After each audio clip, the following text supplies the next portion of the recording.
Corona के टीके की वजह से खून के थक्के जमने की खबर पिछले कुछ दिनों से चर्चा का विषय रही है। एस्ट्राजेनेका की वैक्सीन लगने के बाद खून के थक्के जमने के मामलों के बाद कई यूरोपियन देश में इस पर अस्थायी रोक लगाई गई है। इस बीच खबर ये भी है कि अमेरिका में खून के थक्के जमने की रिपोर्ट की जांच को लेकर जॉनसन जॉनसन के एक खुराक वाले कोरोना टीके पर भी अस्थायी रोक लगाने की सिफारिश की गई है।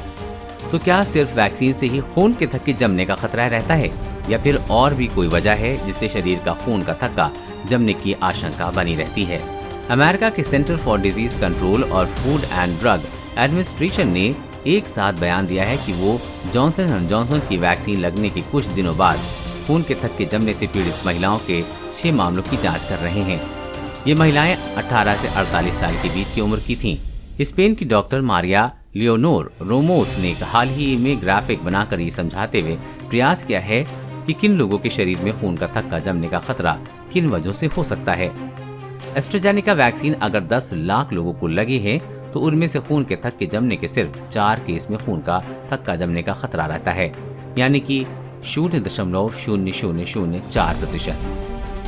वहीं बर्थ कंट्रोल की गोलियां लेने वाली 10 लाख महिलाओं में से 500 से 1200 मामलों में खून के थक्के जमने का खतरा रहता है, यानी कि 0.05 से 0.12% तक। जो लोग धूम्रपान करते हैं वैसे 10 लाख स्मोकर्स में 1763 स्मोकर्स में खून का थक्का जमने का खतरा रहता है, यानी कि 0.18%।